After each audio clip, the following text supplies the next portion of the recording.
Hey, today I want to talk to you about logical fallacies, and these are things to take into account when you prepare a persuasive speech. Oftentimes when people try to persuade people, they go down the rabbit hole, and things are not logical. So the first one I want, and you can go into your book in chapter 24 to find these. The first one I want to talk to you about is bandwagoning, or the bandwagon. And this is used oftentimes by people who really want to bring people into their group. And they argue that everybody does it. But it's called a fallacy because it's illogical. Everybody does not do anything. Okay. So everybody, this is like the classic peer pressure thing. Everybody does it, so you should do it too. And it makes me laugh about peer pressure because adults like to talk about the dangers of peer pressure, even though they hop right on the bandwagon too. When I lived in suburbia, because now I live out in the country, but when I lived in suburbia, if one person put a fence up, the next house would put a fence up, the next house would put a fence up. There were something like 20 children on the little cul-de-sac I lived in, and I watched this happen again and again. One would buy a new lawnmower, the next one would buy a new lawnmower, and the next one. One would buy a new car, and then the next one. It would just go all the way around this circle. Bandwagon. Everybody does it. And why this is effective, this illogical fallacy, which I don't want you to use because I want you to be credible, okay? But the reason this is effective is because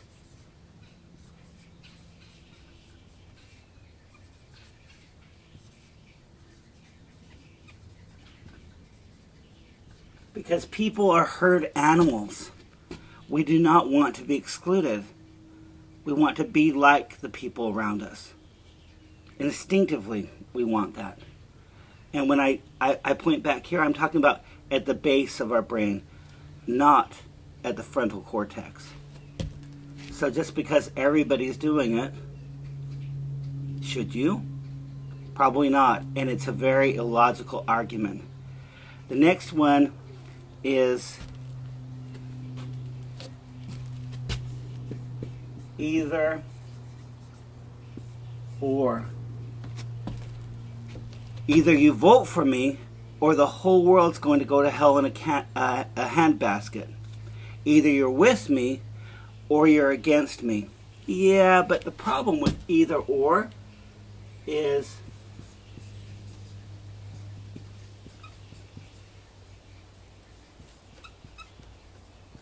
there are many people in the middle ground. When we have choices, it's not always one versus another.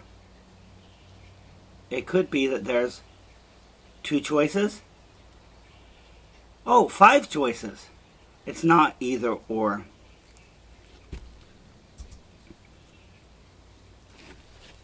The next one I want to talk to you about, and you've seen it if you use Facebook, is ad hominem, which in Latin means against the human, against the person. So if you're trying to persuade somebody, instead of persuading them to your point of view, you attack the person who opposes your point of view. And this happens over and over and over again. Oh yeah, it's like little kids on a playground. Oh yeah, my dad's bigger than your dad. Wait a second. We weren't even talking about our dads. Or, oh yeah, well you dress funny. Or your mom dresses you funny. No, we're not talking about how we look. We're talking about ideas. Any attack against a person is ad hominem, and it makes no sense. It will not further your argument.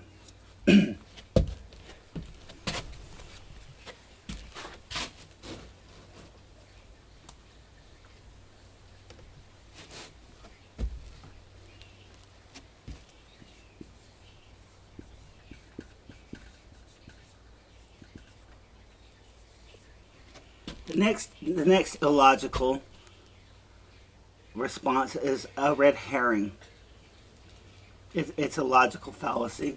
And what this is, I like to compare it to, if any of you have cats, if you get a laser light out, you can make them chase all the way up a tree trying to grab that laser light. Wait, here's something shiny over here. Or if you have a dog who's being bad, you can say, do you want a treat? And the dog's like,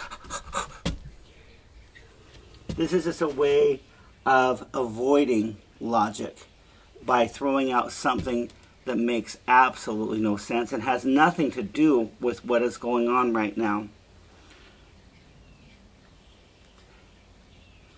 For example, in the book it says immigration reform is unnecessary at this time because the president's approval ratings are low and the Keystone Pipeline will create more jobs.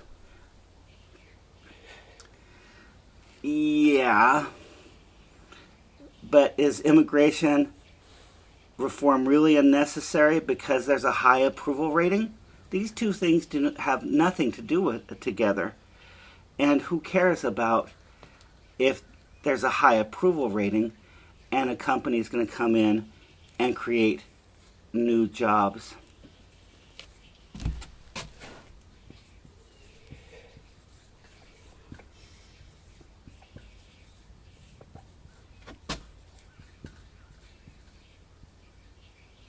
The next one I want to talk to you about is begging the question. And zealots, people who firmly believe in what they believe in, use this sort of what I like to call circular logic, or really a circular illogic. The book's example is intelligent design is the correct explanation for biological change over time because we can see godly evidence in our complex natural world.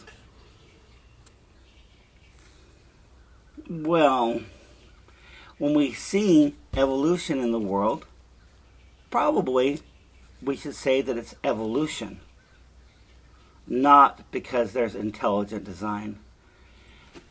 This idea, when you beg the question, it just makes it into one big circle.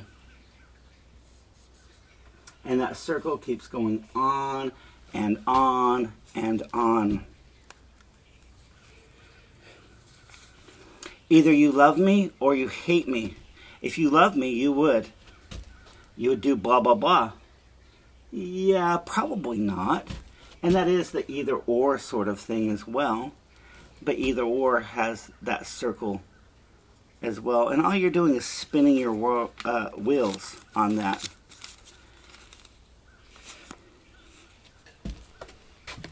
The next one I want to talk to you about is hasty generalizations, which has everything to do with bandwagon.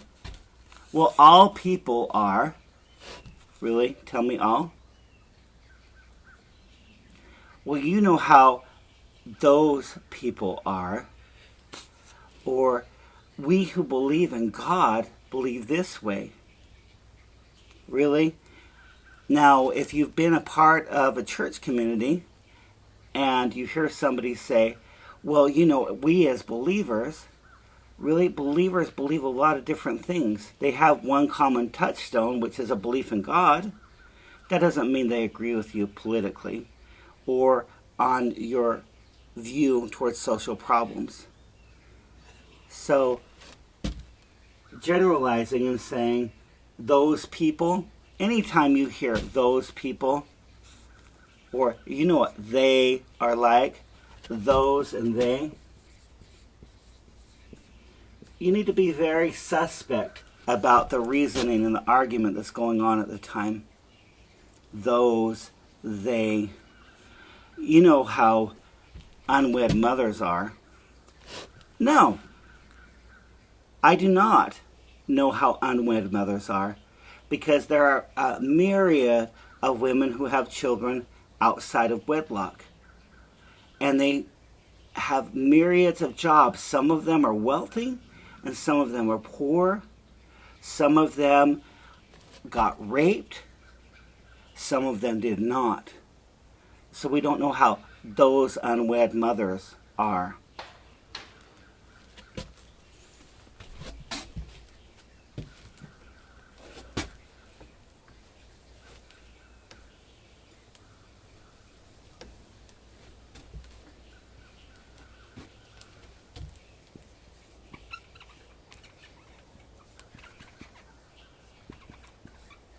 Non sequitur is a Latin term to mean it does not follow. When I was a young man, I think I was 22 years old, I went up to Wyoming for a wedding reception for a friend of mine who I had known in Paraguay while I was on my mission. And my job in Salt Lake City, not up in Wyoming, was just to get him to his wedding on time because he loved how he looked. I've never known, Longoria is his name. I've never known anybody in my life to take so much time in front of a mirror. Not any of my wives that I've had or any of the women I've been with. But he loved the way he looked. And he would take 2 hours a day to get ready to show his face to the world. So I got him to the wedding on time, in case you're wondering. And his wife was very thankful for that. And then afterwards, his reception was held in Wyoming. And so I drove my car up to Wyoming, and at the breakfast, or at the luncheon that they had, apparently I was kind of like the bastard child, and I got sat next to the crazy uncle who no one wanted to sit with. And this man tells me, he starts talking about how it's so evil what's happening in movies today. The language is just awful. Basically the whole world is going to hell in a handbasket.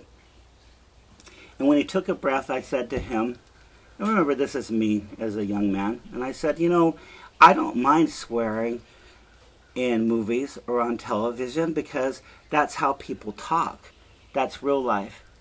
And he looks at me and he says, so would you kill somebody? So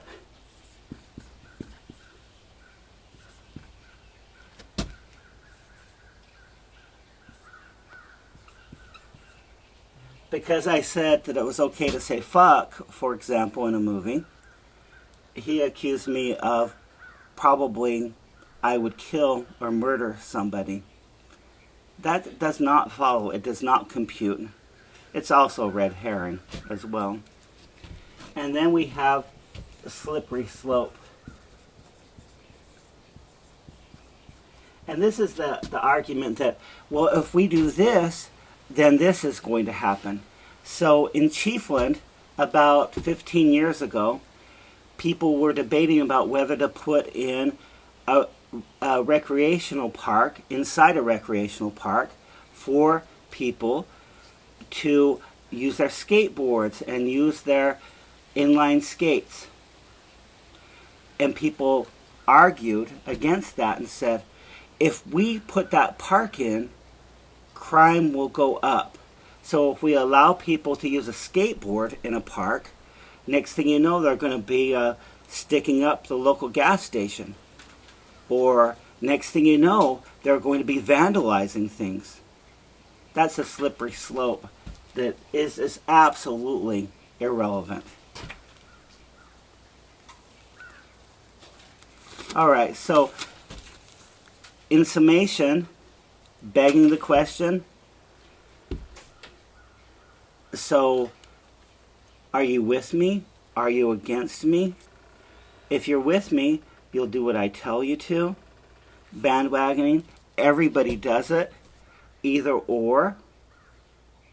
I gave the example for either or, but either we band together or the whole world will be in chaos. Probably not. It ignores the middle grounds. Ad hominem. Well, yeah, you suck. My dad's bigger than your dad. And my dad will beat you up because you disagree with somebody. Now, one thing that all of these logical fallacies have in common is that people who tend to use them, and you can turn on Fox News today and see logical fallacies used over and over and over again in interviews by the interviewer, not necessarily the person being interviewed. One thing they have in common is that people tend to talk louder and shout as though that is going to further your argument. Because when people are shouting, there is no communication. Nobody ever learned by being yelled at. All right. The red herring. Look at my pretty laser light. Look at it. Or with a dog. What's that, a bone over there? No. Or, and any of you who have dogs, you know you can distract them very easily. Hasty generalization. Well, people in West Wilson are blah, blah, blah. And I get told that, by the way, because where I do my laundry is, in East Williston. Excuse me. And I get told by people, that's the wrong side of the tracks. And these are racist hypocrites who believe in Jesus and hate their fellow human beings. And when I go over those tracks into that laundromat, and I could have laundry here, but I like it all done at once, okay? So I don't go there because I can't afford a washing machine or a dryer. I go there because it all happens at once and I only have to spend a couple of hours. And that's if I wait a few weeks, all right? And people will say, well, that's the wrong side of the tracks. And that is a generalization about everybody who lives on the other side of the railroad tracks. But what I like about the place is it's clean. I get to meet really nice people of all different shades. And I get to hear people speaking English and Spanish. Oh, and for the racists out there, it's run by an Asian woman. So, if interacting with an Asian person, my daughter-in-law is Asian, by the way, she's from China. If interacting with people who speak Spanish, Latinos, is wrong. If interacting with African Americans is wrong in a clean, well-kept-up place, I'm saying, maybe that's not the wrong side of the tracks, that's where I belong. And then non sequitur, like when I say, it's okay with me if people swear in movies, and a person says, would you murder somebody? That's not even in the park. It's like way, way, way out of the park. Or the slippery slope. Can you imagine if you listen to a professor who's a hippie? Pretty soon you're going to be breaking the law and defying authority. All right. My brother calls me a wannabe hippie because he was a hippie, and I'm too young for the hippie movement. But really, I think why my brother does an ad hominem attack against me, my brother Richard, is because I actually have hair and he does not. And he was a police officer and was not allowed to grow his beard out. It's just jealousy. So, this wannabe hippie is telling you when you are arguing, making a persuasive speech, and by arguing, I do not mean shouting, I mean logically persuading people. Do not denigrate yourself by using illogical fallacies. And if you want to hear logical fallacies besides watching Fox News, all you would have to do is listen to the current president of the United States, Donald Trump, because that's all he engages in, typically. Do you notice how I said all, and then I pulled it back? Typically, that is what he uses. Name-calling, ad hominem attacks, slippery slope attacks, red herrings. Well, it doesn't matter about my account in China. We should lock up the governor of Michigan. I'm sorry, what? These two things do not compute. All right. Make sure that you avoid logical fallacies. So if you avoid fallacies,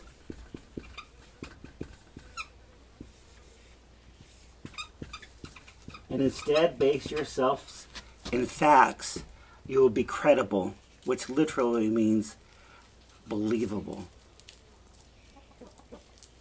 One doesn't talk about ending a pandemic and then attack scientists. That makes you incredible, unbelievable. Keep these in mind as you formulate your ideas. Thank you very much. And always make sure to base your arguments in logic and in science. Thank you very much. Oh, and by the way, science means knowledge. Base your argument in facts and in logic and in knowledge. You have a good day.